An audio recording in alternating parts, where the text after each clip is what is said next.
I'm doing this video out of rage because stupidity on a massive scale drives me nuts.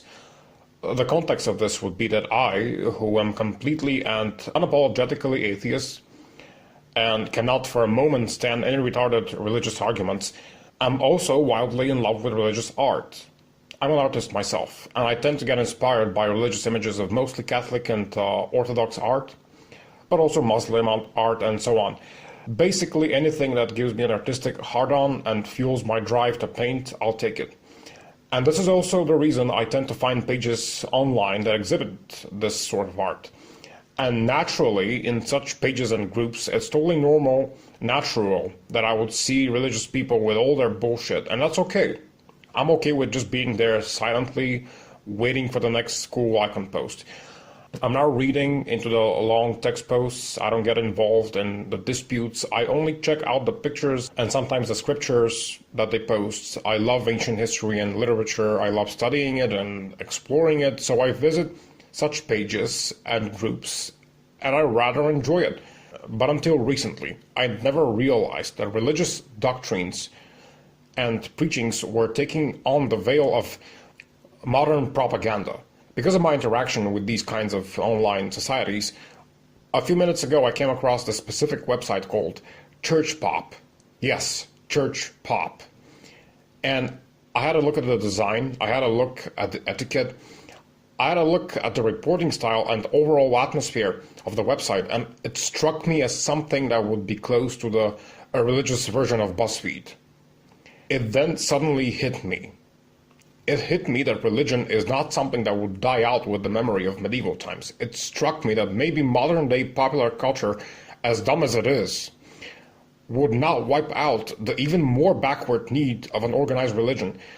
Up until recently, I used to think religion is going to die out slowly but surely, and when I saw this website, and maybe I've seen nothing, I don't know, I've never actually researched the modern mass-scale state of religion, and Christianity in particular.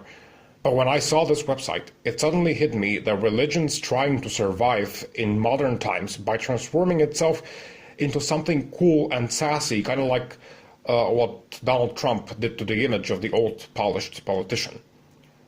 Religion is trying to stay by being cool, marketing itself and all that.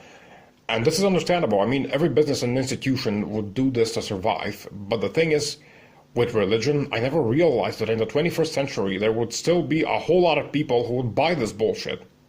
Anyway, let's not get distracted in my rant. I just want to read through the article, because this is absolutely insane. First of all, look at the fucking website. Church Pop. Church Pop! And the logo is a popsicle with a halo over it. Looks like a holy dildo or something. Are you fucking kidding me? I would never imagine that religion would try to survive by using this self-contradictory kind of vanity. Let's just read through this idiot's article, and I'll tell you who she is afterwards, because I think viral stupidity of this sort should be exposed. Drive demons crazy. 6 tips for spiritually protecting your home or dorm room. And I want you to notice that up above you have the different sections like on the fucking modern website. Articles, lists, games. What kind of games would you have on a website like this? Like Find Jesus in the Labyrinth? Are you fucking kidding me? Quizzes and more. Anyway, drive demons crazy. 6 tips for spiritually protecting your home or dorm room. And then we begin. A friend of mine approached me about what to do regarding strange noises in his summer dorm room. He was hesitant and probably a bit skeptical, you don't fucking say, as a recent convert. From what? From Islam? To attribute this oddity to demons. He was not able to have a priest bless the space. His room was in a house he didn't own, and he would only live there temporarily. I made several suggestions as to what he could do, which made everything cease immediately. Oh, such a master. And look at this, my friend specifically did actions 1 to 4. He quipped that I had sent him, and I quote, a new convert spiritual warfare emergency kit. And here we go with the suggestions. The first one is a blessed crucifix. Make sure the space has a crucifix which is blessed. They are powerful. Demons are afraid of them. Well, let me tell you. They did not work for me when I was a kid. They were all around the house. and icons and holy images and crucifixes and all the bullshit, and we still had alcoholism, domestic violence. I was still a little hidden homosexual in my teen years. All of that. If you count those as demons, all the crucifixes did not chase them away, I can tell you that for sure. Blessed salt or holy water is the second one. Sprinkle blessed salt and or holy water in the house. You can get holy water at church. Some even have holy water dispensaries.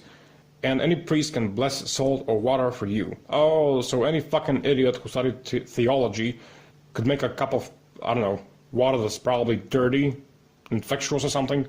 He can make it holy, you can trust him. It's even better if you can find a priest who will bless it in Latin. Oh, sprinkle it everywhere. I do this often in my house and classroom. All the poor fucking kids. How can you be so retarded? Anyway. I also sprinkle it on the third floor of my apartment building where there's a lot of weird stuff going on. I'm very discreet when doing this. So let me get this straight. You live in a building and you're not on the third floor, but you think there's something happening on the third floor of the building, so you just go there discreetly without anyone knowing about it and you sprinkle your fucking water over there. I mean, if I lived there on the third floor and I saw you, I would fucking call the police. I mean, who knows what the fuck this crazy bitch is sprinkling over the hallway? I mean, anyway. Number 3, sacred images. Put up a picture or pictures of the images of the Divine Mercy, the Virgin Mary, and the Sacred Heart of Jesus. I had all of these, I repeat, all across the house. Not just the one house, but all the houses, because where I lived as a child, it was all about orthodoxy. You had the churches everywhere, you had the crosses everywhere, all the icons, all the parents were religious. They were everywhere. Now, you would think, with all these religious holy images around me, and the crosses and everything, how did I not grow up in fucking heaven? I mean, if these things help, and I was surrounded by them, how did I have such a fucked up childhood? Explain that, you stupid bitch. Number 4, pray. Spiritual warfare and deliverance prayers are powerful against the forces of evil. I beg to differ again. My parents, or my grandparents to be more exact, had taught me, not just taught me, but made me pray every fucking evening. I did it as a child, and this was somewhere, it started around when my parents left me at their house, let's say around 8 years old, in the 2nd grade. From the 2nd grade, up until when my parents got back into the country and took me, and this is in the 6th grade, there was never even one evening where I did not pray.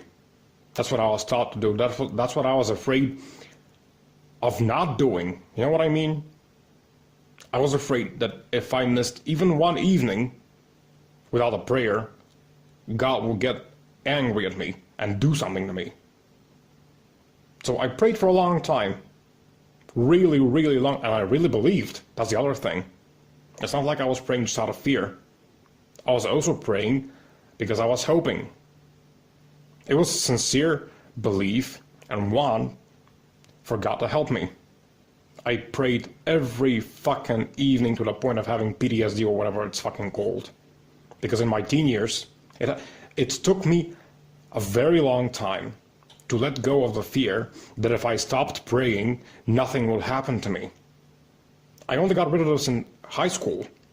This is a long time after the 2nd grade. In high school, that's when I finally managed to let go of this, of the fear of not doing it. So not only did prayer not help me, but to a great extent, it made my life deteriorate.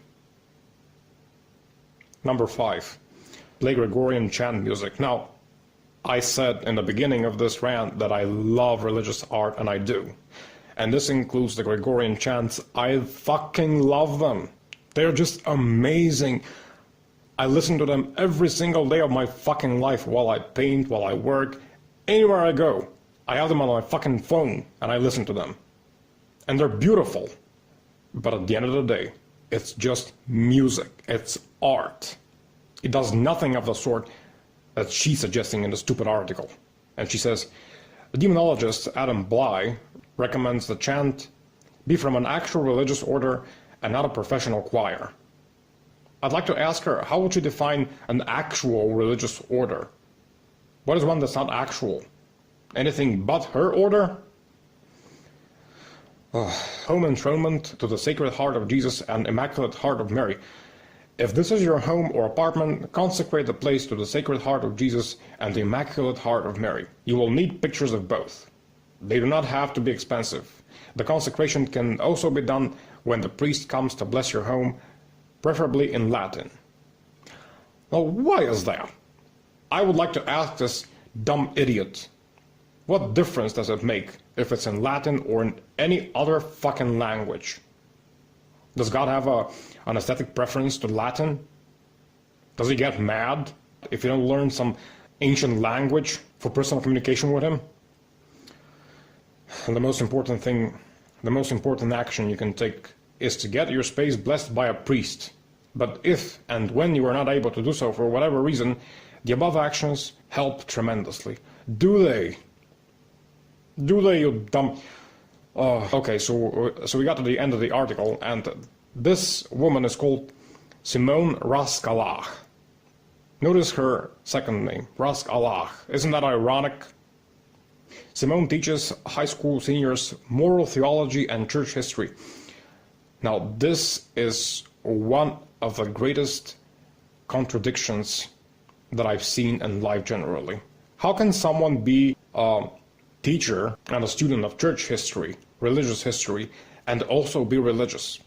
When you start learning from the beginning the appearance, the development, and the growth of the church as an institution, when you see the struggles between the different orders and different types of churches, and you realize it's all about legal and regal power, it's all about property, power, nothing that actually transcends the physical world.